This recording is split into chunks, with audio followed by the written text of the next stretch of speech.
네, 대단히 감사합니다. 저는 김대영 목사님하고 선교적 교회를 말하고 또 꿈을 꿀 때 매우 행복하다는 것을 깨닫습니다. 이번에 또 귀하게 섬기시는 교회에 와서 어제 또 소그룹 오이코스 목자님들 만나고 함께 시간 나누고 너무 행복한 시간을 보냈고요. 제가 와서 보니까 펠로십 교회는 상당히 밝은 교회입니다. 믿으시기 바랍니다. 굉장히 밝고 분위기가 너무 좋고, 그래서 하나님께서 이 교회를 여기까지 인도하셨고 앞으로도 이 지역과 땅 끝까지 복음화를 위해서 귀하게 쓰임받는 공동체가 될 줄 믿습니다. 그렇게 되시기를 바랍니다. 저는 방금 소개받은 대로 토론토 영락교회에서 은퇴를 한 지 약 한 8개월밖에 안 되는 아주 따끈따끈한 은퇴 목사입니다. 지난 1월부터 4월까지 아내하고 동남아시아 선교지를 쭉 다니면서 그동안 제가 걸어왔던 삶을 반추하는 그런 시간을 가질 수가 있었습니다. 과연 나는 하나님의 부르심대로 올바른 목회를 했는가? 또 나의 목회로 인해서 상처를 받거나 또 시험에 든 사람들은 없었을까? 또 하나님 앞에 부끄러운 일은 없었을까? 또 하나님 이제 앞에 섰을 때, 그리스도의 심판대 앞에 섰을 때, 그렇죠? 과연 하나님께 나는 무엇을 드릴 수 있을까? 이런 생각을 많이 하게 되었습니다. 오늘 요한복음 15장을 저와 함께 같이 보시면서 성도님들께서도 한번 각자의 삶을 한번 돌아보시고 나는 지금 어떻게 살고 있는가? 그리고 주님 앞에 갔을 때 나는 하나님께 무엇을 드릴 것인가를 한번 생각해 보시는 시간이 되었으면 좋겠습니다. 요한복음 15장에 거듭해서 나오는 표현이 있습니다. 내 안에 거하라, 내 안에 거하라, 열매를 맺어라, 열매를 맺어라, 이런 표현들이 나오는데요.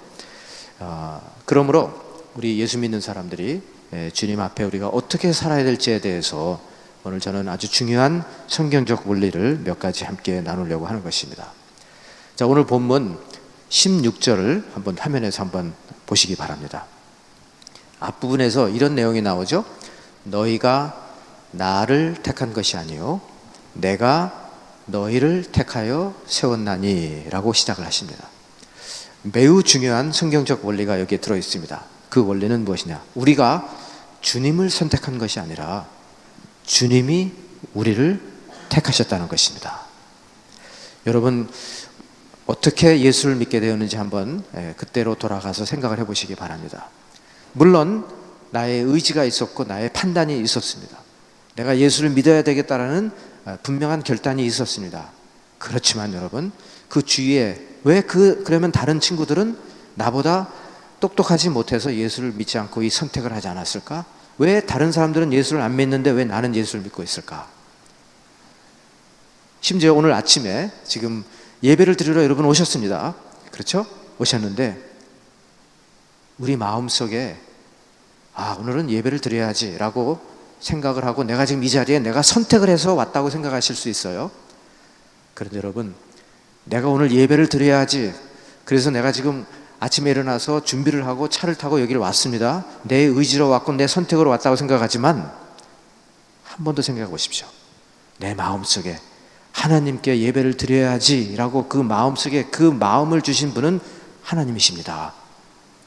내가 예수를 믿어야지, 내가 예수를 믿어야 내가 올바로 살 수 있어 라고 그런 마음, 그런 판단을 하도록 인도하신 분은 하나님이십니다. 그래서 매우 중요한 성경적 원리입니다. 우리는 하나님을 택한 것이 이전에 하나님께서 우리를 택하셨다는 것입니다.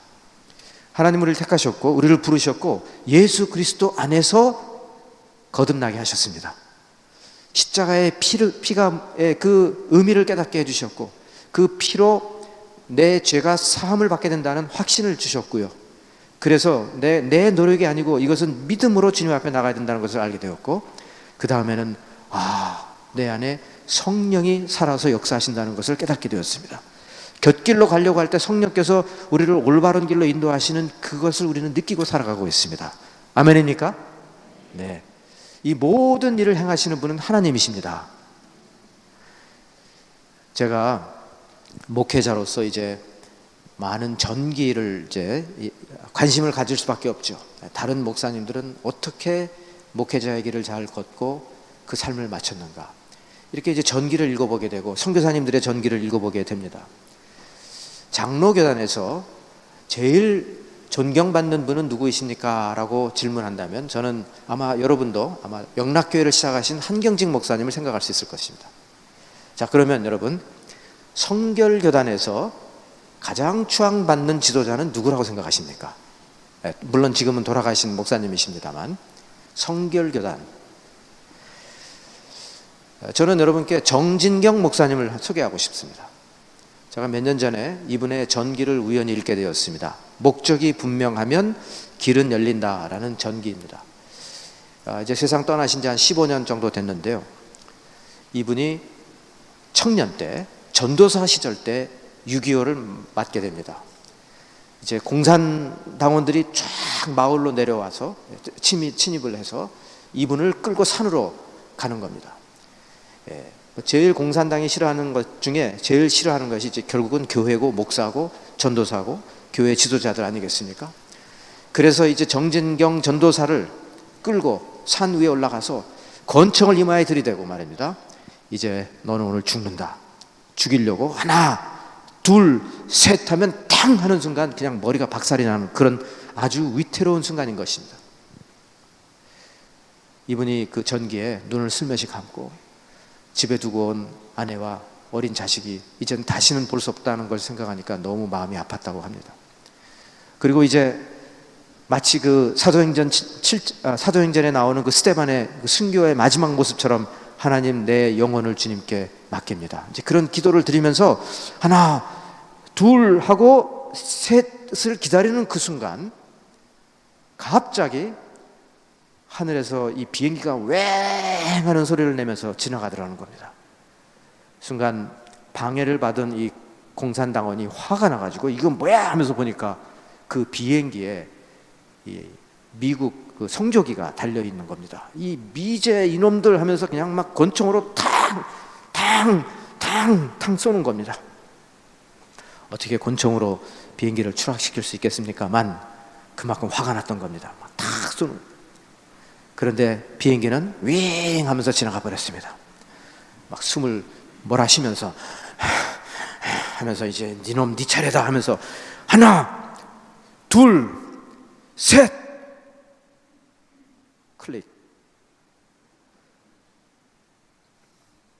드라마를 많이 보시는 분들 어떻게 됐습니까? 어떻게 됐습니까? 총알이 다 떨어진 겁니다. 총알이. 그러니까 이 공산당원이 그러면서 너 오늘 운이 되게 좋은 놈이다. 가라 이놈아, 가라 그러더라는 거예요. 그런데 정진경 전도사님은 평생을 살면서 그 순간을 잊을 수가 없었다는 것입니다. 왜? 주위에 전쟁이 나서 죽었던 사람들, 죽은 사람도 많이 있고 나도 하나, 둘, 셋 하면 죽을 건데 하나, 둘 할 때 왜 하필 그때 비행기가 지나갔냐는 거예요. 그리고 하필 그때 왜 그 공산당원의 마음에 큰 동요가 일어나면서 그 권총, 그 알을 다 소진하게 만들었냐는 것입니다. 하나님, 많은 사람들이 죽었는데 왜 나는 살리셨습니까? 물론 이분은 이미 목회자가 되기 위해서 헌신한 분이시고 신학교 가서 전도사가 됐고 이제 목사 안수를 기다리는 분이었단 말입니다. 다 헌신한 분이에요. 하지만 모든 목회자가 헌신하지만 모든 목회자가 끝까지 완주하지는 않습니다. 모든 그리스도인이 주님 뜻대로 산다고 시작은 하지만 그냥 마지막이 흐지부지 되는 경우도 참 많습니다. 그런데 여러분, 교회사를 우리가 읽어보잖아요. 전기를 읽어보면은 끝까지 정말 그 마지막까지 완주한 분들의 공통점이 있어요. 내가 하나님을 선택한 것이 아니라 하나님이 나를 택하셨다는 데 대한 분명한 확신이 있습니다. 그래서 전진경 전도사님은 이미 헌신한 몸이었지만 다시 한번 헌신을 하게 됩니다. 하나님, 생명을 살려주셨는데 분명한 목적이 있다고 생각하고 저의 삶을 전적으로 하나님께 드리겠습니다. 이분 참 훌륭한 분이에요.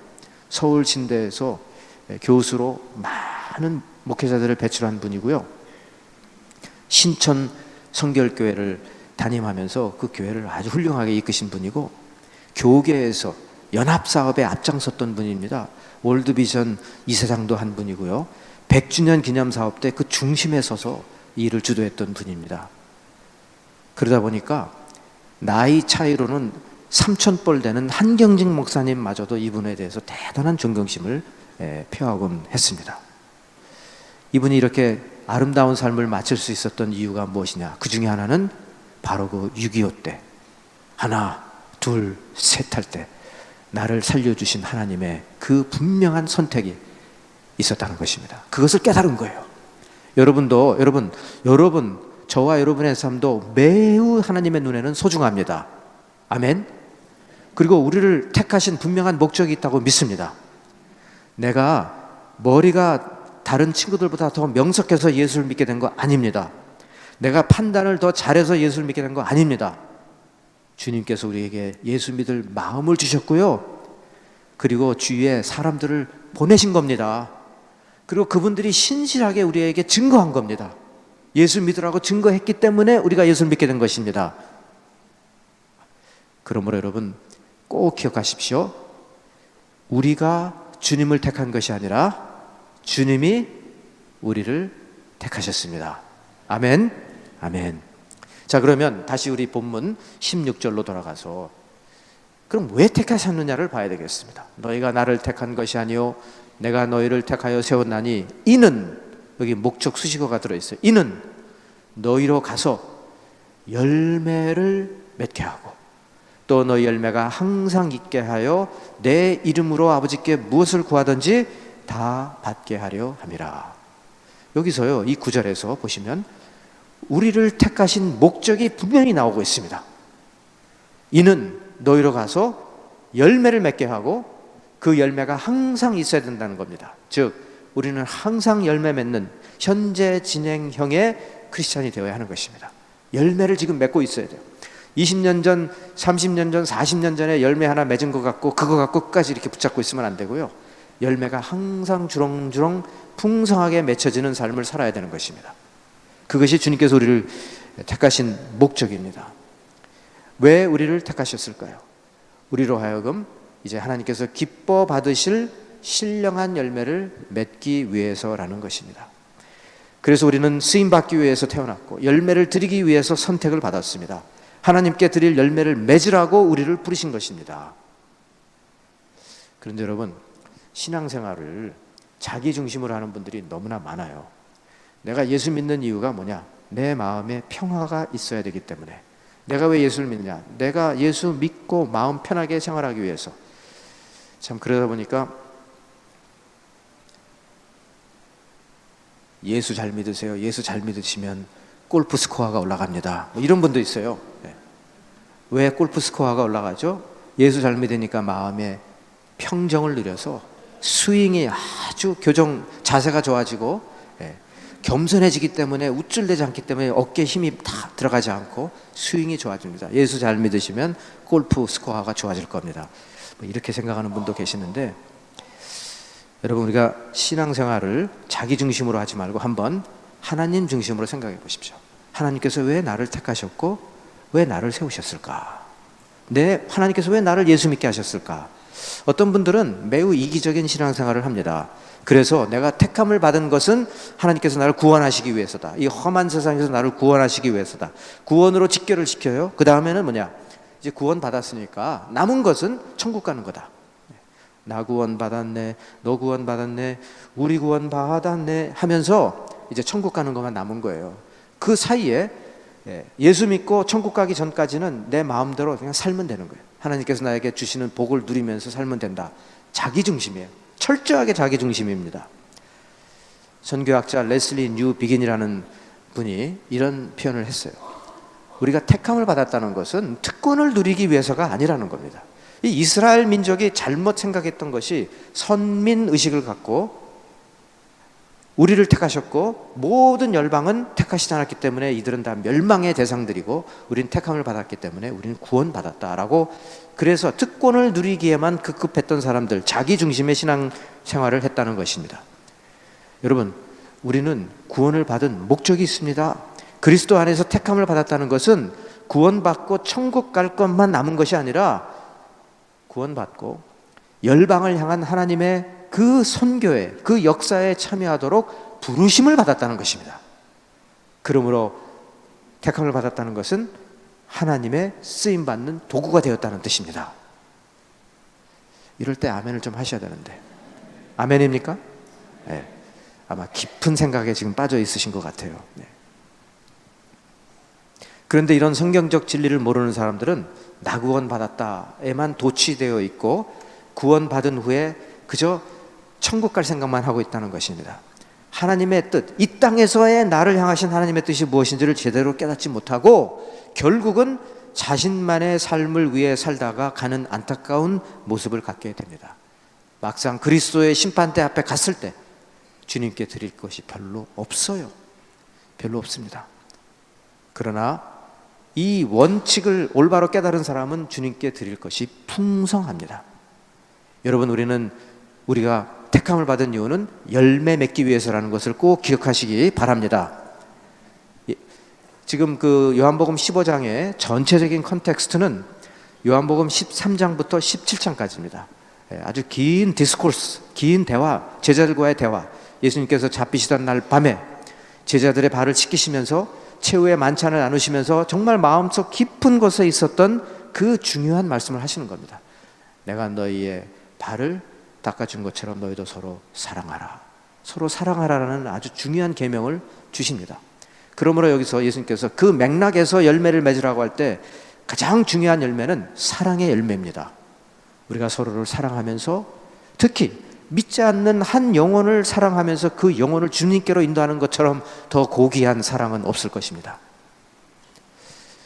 제가 은퇴하기 전에 저희 토론토 영락교회는 이제 65세 이상 되시는 그런 이제 분들을 위해서 이제 많은 숫자가 꽤 많다 보니까 이제 프로그램들을 많이 진행합니다. 근데 그 중에 이제 80세가 넘으신 한 어르신이 우리 교회 오신 지는 몇 년 안 되시는데 굉장히 활동적이신 거예요.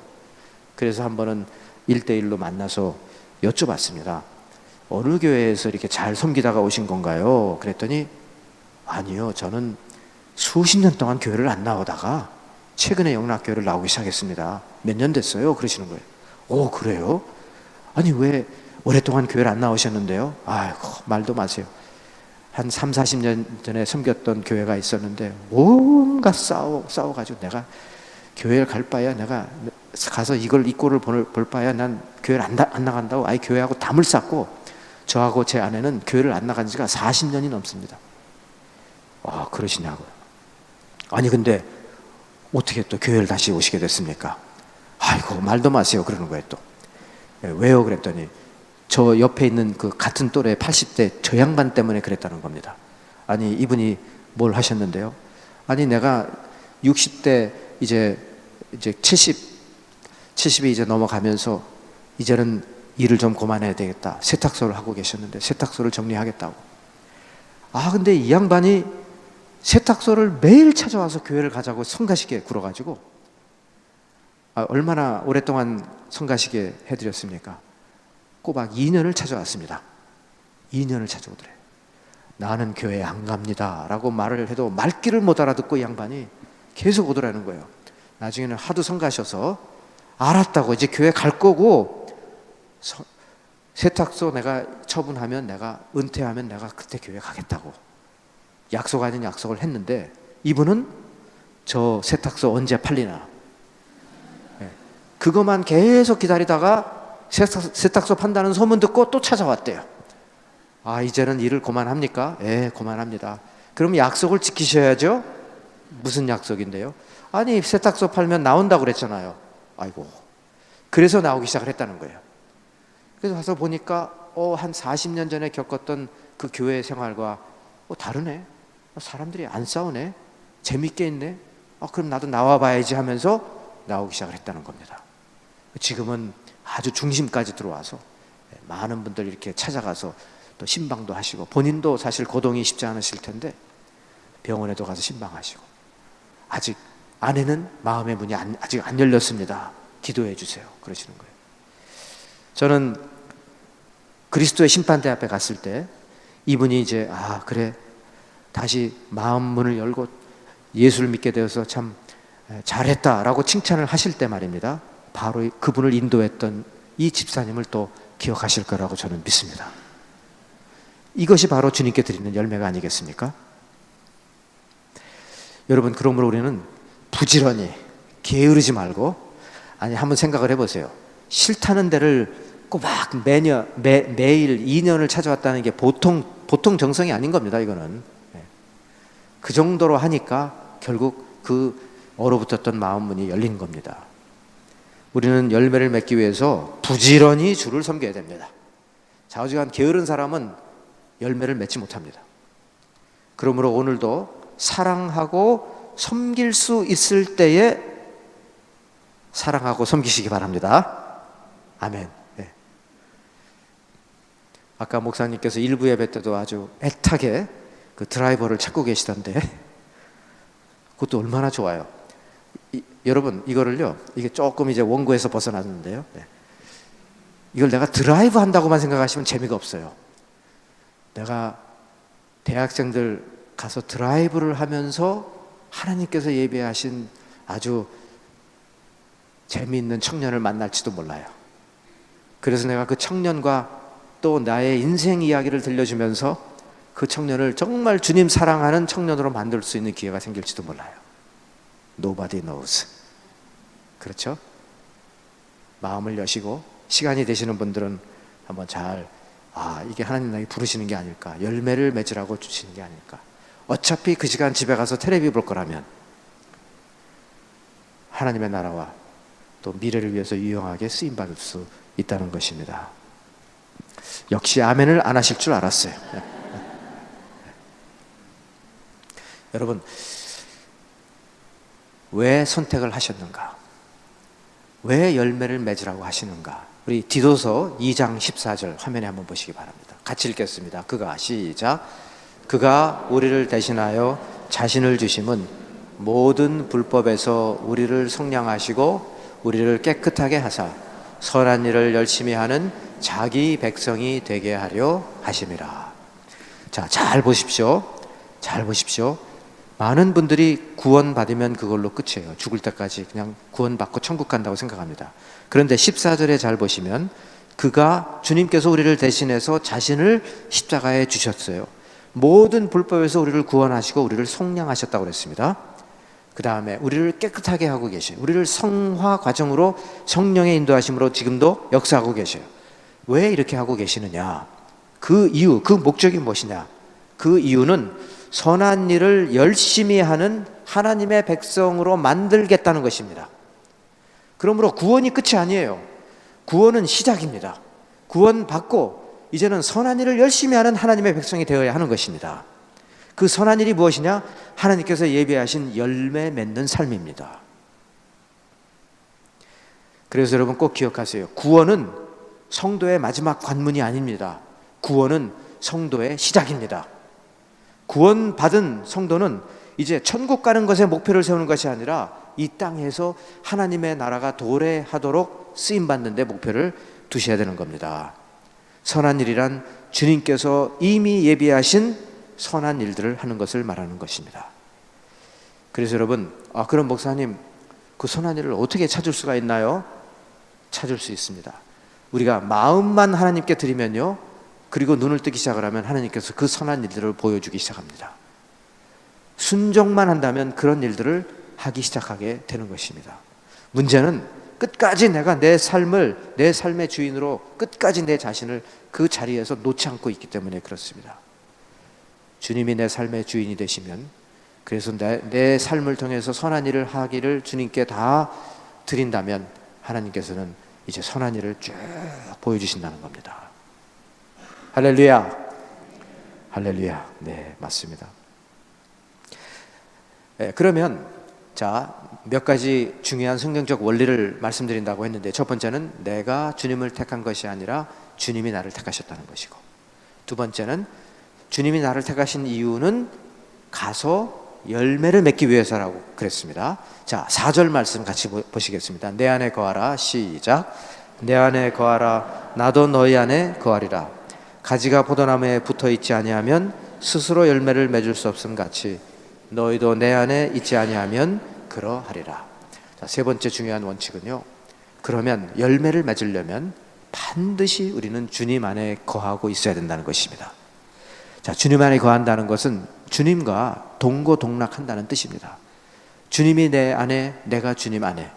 즉 이것은 주님 생각이 내 생각이고 주님의 감정이 내 감정이 되어야 되는 것입니다. 주님께서 생각하시는 것을 내가 생각하고 있어야 되고, 주님께서 느끼시는 것을 내가 느끼고 있어야 되는 것이 바로 주님 안에 거하는 삶입니다. 우리가 말씀과 기도 생활을 통해서 주님의 뜻을 깨닫고 주님의 마음을 우리 마음에 품어야 할 것입니다. 주님 안에 거하면요, 주님의 마음을 갖고 주님의 생각을 따라가면 이제 우리는 주님의 뜻이 어디에 계신지를 깨닫게 됩니다. 그리고 그 주님의 뜻을 따라서 가다 보면 주님의 열매를 맺게 되어 있다는 것입니다. 우리 목회자들에게 여러분, 아무래도 토요일은 매우 부담이 됩니다. 왜? 마치 그 잉태해서 애를 낳는 그런 느낌처럼 말입니다. 한편의 설교가 끝나야 되는 겁니다. 준비가 끝나야 되는 겁니다. 토요일은요, 너무너무 힘들어요. 제가 은퇴하고 나서 할렐루야 했던 것이, 토요일 내가 이렇게 살아도 되나? 토요일 저녁인데 왜 나에게 텐션이 없을까? 그래서 텐션을 받고 살았습니다. 텐션이 없어서 너무 이상하더라고요. 그런데 여러분, 제가 지금 이름만 대면 누군지 금방 아실 목사님인데 차마 또 그분의 또 치부를 드러내는 것 같아가지고 이름은 제가 밝히지 않겠습니다. 정말 한국에서 유명한 목사님인데, 제가 토론토의 영락교회에 섬길 때 부흥의 강사로 한 30년 전에 오셨어요. 제가 그분을 모시고 이제 기사가 돼가지고 한 3일을 이제 운전하고 다녔는데, 이분이 집회 때 본인의 솔직한 간증을 하신 겁니다. 내가 한때는 주님 안에 거하지 못했습니다. 주님 안에 거하지 못하다 보니까 정말 주님의 뜻을 파악하지 못할 때가 있었습니다 하시면서 본인이 바둑에 아주 심하게 미쳐있던 때 간증을 하시더라고요. 토요일 저녁에 설교자가 지금 말씀과 지금 씨름을 하면서 또 하나의 적절한 예화를 찾기도 바쁘고 말입니다. 이것저것 준비할 게 너무나 많은데 이분은 머릿속에 계속 바둑 게임을 생각하고 있던 거예요. 이렇게 해서 이제 설교를 부실하게 준비해가지고 강단에 딱 섰더니 까만 머리가 까만 바둑알로 보이고 하얀 머리가 하얀 바둑알로 보이더라는 거예요. 거기서 끝나면 괜찮은데 또 상상력을 동원해서 이렇게 아다리 이러면서 본인이 설교하다가 바둑을 두고 있더래요. 그래서 너무 자신에게 실망을 해서 그날 무릎 꿇고 펑펑 울면서 하나님께 회개했답니다. 그리고 바둑을 끊었대요. 하나님 기뻐하시지 않는 것이고 주의 종이 말씀 준비로 바빠야 될 토요일 날 이 무슨 짓을 하고 있는 거냐 이게 지금 이래가지고요. 그러고 나니까 하나님께서 그분을 정말 귀하게 쓰셔가지고 가는 곳곳마다 부흥을 일으켰다는 것입니다.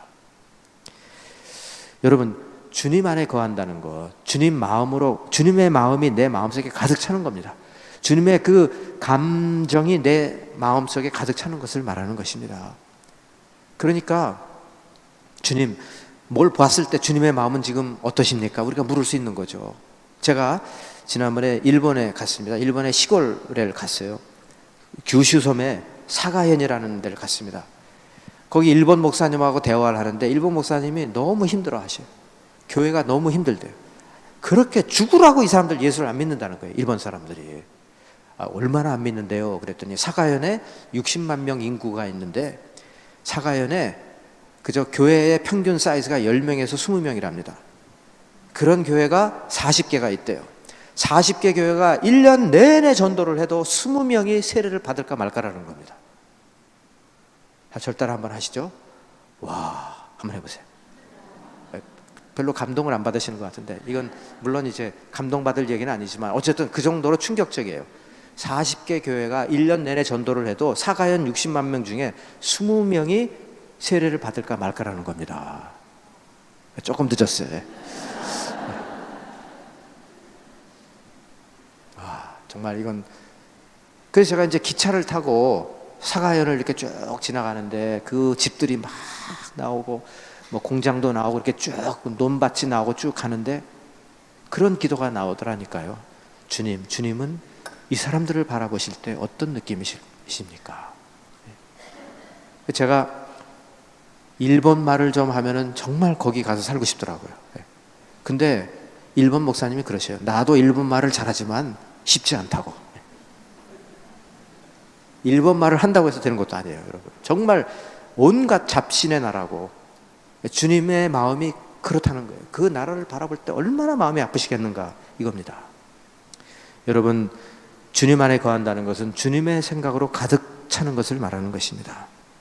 주님과 동행하는 삶을 살면서 주님께서 내 안에 거하라, 나도 너희 안에 거하리라. 내 안에 거하면 열매를 맺고 내 안에 거하지 않으면 열매를 못 맺는다고 하셨습니다.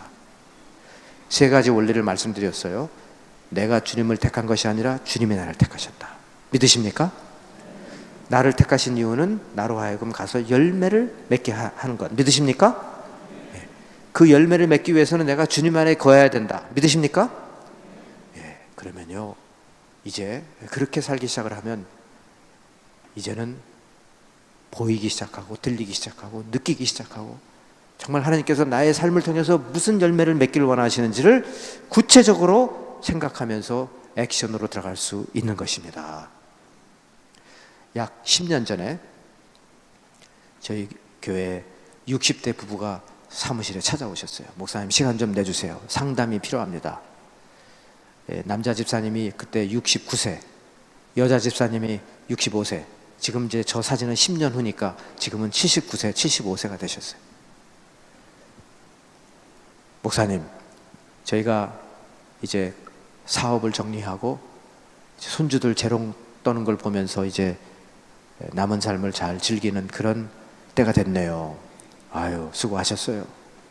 근데 목사님, 우리 부부가 아무리 기도를 해도 주님께서 주시는 마음은 우리가 이제 다 정리하고 줄이고 손주들 보면서 재롱 떠는 거 보면서 이제 남은 인생 이제 주님 부르실 때까지 기다리는 그런 게 아니라고 자꾸 그러십니다.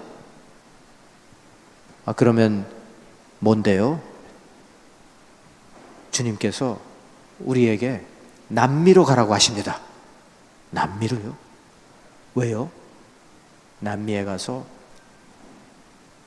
돈이 없어서 학교를 못 가는 애들 위해서 학교를 지어주라고 하십니다.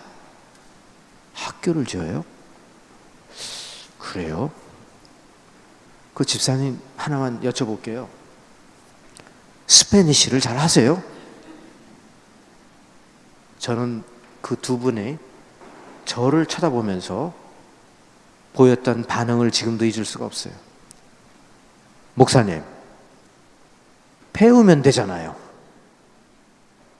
목사님, 배우면 되잖아요. 근데 이제 제가 저분들 그때 나이로 제가 지금 진입을 하고 있습니다. 다음 달에 만 66세니까. 아니, 요즘 말입니다. 제가 성경을 읽다가 이 구절 참 좋네 하고 이걸 외우겠다고 생각을 하고 뒤돌아서면 그 성경 구절이 뭐였는지 기억이 안 나요. 아마 60이 넘으신 분들 성경 구절 하나 외우는데 1년 걸리지 않습니까?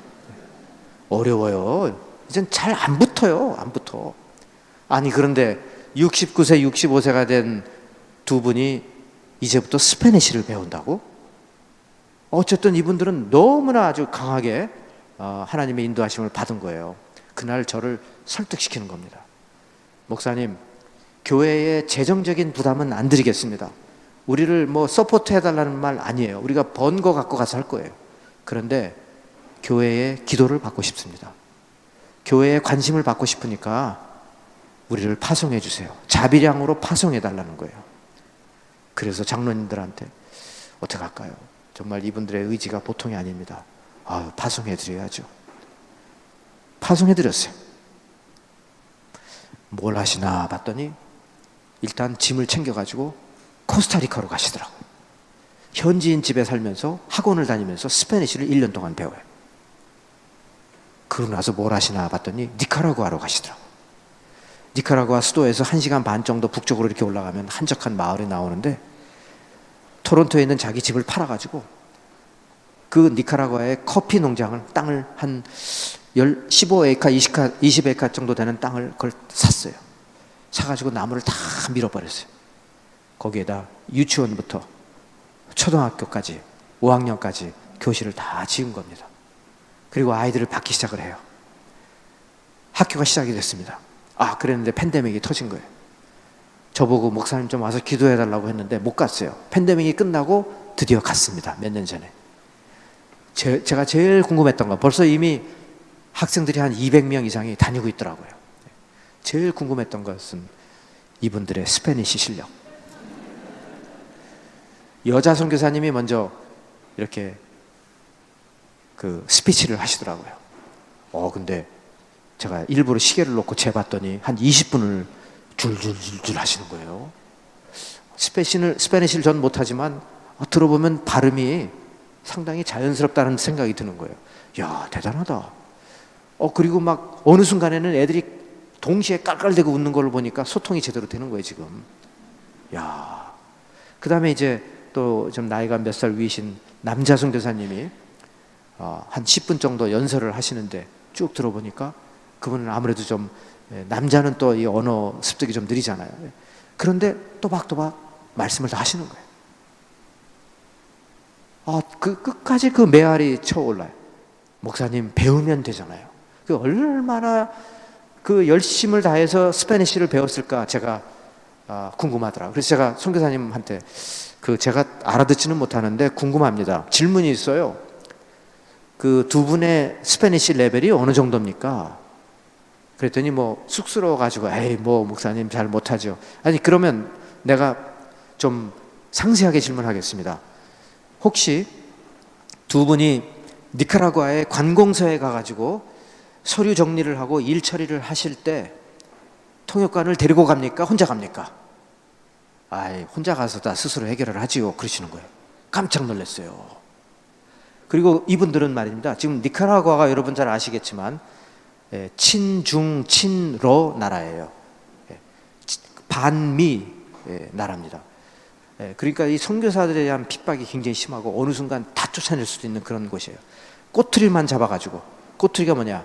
정부의 허락 없이 뭐 뇌물을 주고 뭐 땅을 뭐 샀다, 이런 건 뭐 정말 위험한 그런 행동들이죠. 이분은 처음부터 끝까지 오랜 인내와 수고에 단 한 번도 뇌물을 주지 않으면서 그 학교를 다 지은 겁니다. 뭐 서류 해오라 그러면 막 2장, 3장, 4장, 10장 해오라면 다 해오고, 기다리라면 기다리면서 정말 인내하면서 이걸 단 한 번도 불법을 하지 않고, 그러니까 전혀 지금 핍박의 대상이 아닌 거죠, 지금은. 그러면서 본인들이 그 배운 스페니쉬로 이걸 다 하셨다는 거예요. 정말 대단하십니다. 그날 제가 그 사진 한번 올려주세요. 그 한 200명 정도 아이들 이렇게 쭉, 니카라구아 에베네젤 크리스천 아카데미. 또 다음 사진에 보시면 이렇게 참 사랑스러운 모습이 나오고, 그 다음 사진에 보시면 이게 이제 아이들이 다 모였는데 이날 학부모도 많이 왔고 또 지역에 있는 교육부에서 관계자들이 많이 왔어요. 그 중에 교육부에서 한 분이 일어나서 이런 말을 합니다. 이 두 분이 이 지역에 와서 정말 필요한 학교를 세워주셔서 고맙고, 크리스찬 밸류를 가지고 학교를 운영하니까 너무 감사합니다. 한 가지 부탁이 있습니다. 지금은 5학년까지 지었는데 니카라구아는 11학년까지 고등학교까지입니다. 제발 부탁하는데 11학년까지 끝까지 마감을 해주십시오. 다 지어주십시오. 우리 교육부에서는 모든 지원을 아끼지 않겠습니다. 절대로 행정적으로 브레이크를 걸지 않을 테니까 다 좀 도와드릴 테니까 11학년까지 하십시오. 문제는 집을 팔아서 5학년까지밖에 안 된 거예요. 그랬는데 LA에 어떤 분이 정말 이게 이제 하나님께서 주신 그 복을 나누기를 원하셔가지고 파운데이션을 만들었어요. 이민 와서 열심히 이제 번 돈이겠죠. 우연히 유튜브에 저 학교가 소개되는 걸 보면서 저기다, 도와줘야 된다 해가지고 11학년까지 다 짓는데 도와주시고, 오디토리움도 지금 어제 카톡이 왔는데 파운데이션이 다 끝났다고 연락이 왔습니다. 고등학교까지 되는 거예요. 물론 토로대학교에도 2동을 짓는데 도와드렸죠. 저는 지금도 이분들의 그 첫 만남을 잊을 수가 없어요. 목사님, 우리는 이렇게 끝나는 인생이 아니라는 것을 믿습니다. 지금 79세고요. 75세예요. 여자 선교사님은 응급실에 지난 한 달 동안 3번을 실려갔다 왔어요. 그런데도 가보니까 새벽 3시, 4시에 하루 일과가 시작이 됩니다. 대단한 하나님의 열매를 맺고 있다라고 여겨집니다. 그렇다고 해서 집에 가서 오늘 집을 팔아야 되나 이렇게 고민을 하시라고 이렇게 설교하는 건 아니에요. 하지만 여러분, 모든 사람이 똑같이 부르심을 받은 건 아니에요. 그러나 우리의 삶이 매우 소중합니다. 단 한 번뿐인 이 삶인데 주님의 영광을 위해서, 하나님의 나라를 위해서 우리는 풍성한 열매를 맺어야 할 줄 믿습니다. 그렇게 되시기를 예수 그리스도의 이름으로 축원합니다. 하나님, 이 말씀 붙잡고 또 한 주간 주님의 음성을 들으며 열매 맺는 삶을 살게 하여 주시옵소서. 예수 그리스도의 거룩하신 이름으로 기도 올리옵나이다.